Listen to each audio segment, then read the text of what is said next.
He was one of America's most popular presidents, handsome, charismatic, a war hero.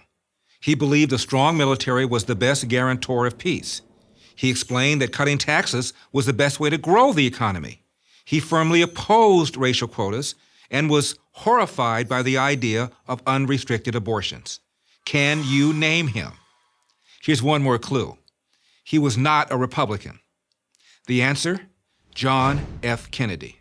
When he was elected president in 1960, Kennedy's views were considered mainstream in the Democratic Party. But while the Kennedy name is still revered by the Democrats today, the policies he espoused are not. Ronald Reagan, America's 40th president, who was a Democrat much of his life, famously said, "I didn't leave the Democratic Party. The party left me."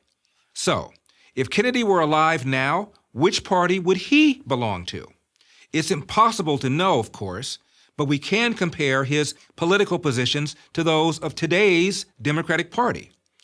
On race, JFK disliked the idea of using racial preferences and quotas to make up for historic racism and discrimination. Today, affirmative action is Democratic Party orthodoxy, but Kennedy thought such policies were counterproductive. "I don't think we can undo the past," Kennedy said. "We have to do the best we can now. I don't think quotas are a good idea. We are too mixed, this society of ours, to begin to divide ourselves on the basis of race or color."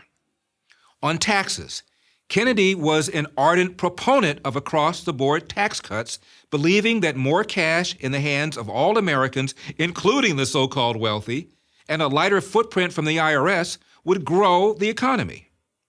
A tax cut means higher family income and higher business profits, Kennedy said in an address to the nation shortly before his death.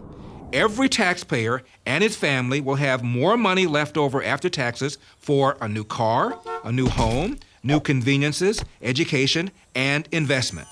Every businessman can keep a higher percentage of his profits in his cash register or put it to work expanding or improving his business.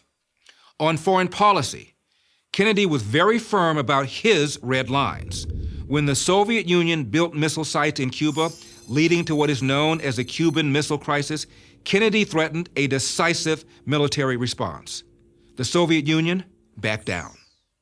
JFK believed, as Ronald Reagan did, in peace through strength, not strength through peace.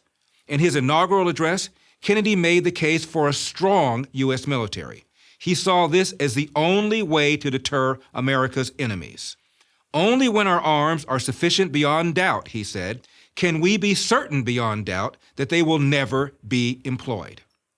On gun rights, Kennedy was one of 8 U.S. presidents who was a lifetime member of the NRA.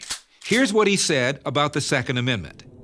"We need a nation of Minutemen, citizens who are not only prepared to take up arms, but citizens who regard the preservation of freedom as a basic purpose of their daily life, and who are willing to consciously work and sacrifice for that freedom." On abortion, Kennedy was assassinated a decade before the landmark Supreme Court case Roe v. Wade. Abortion was not a major issue during his administration, but we do know that he nominated Justice Byron White, a Democrat, to the Supreme Court. White was one of 2 justices who dissented in Roe v. Wade. We also know that Kennedy abhorred Japan's post-World War II use of abortion as a means of population control, saying, "On the question of limiting population, as you know, the Japanese have been doing it very vigorously through abortion, which I think would be repugnant to all Americans." Today, if a Democrat advocated the positions on race, taxes, foreign policy, guns, and abortion that our 35th president once did, he wouldn't be a Democrat. He belonged to that other party. I'm Larry Elder for Prager University. To keep our videos free, click here.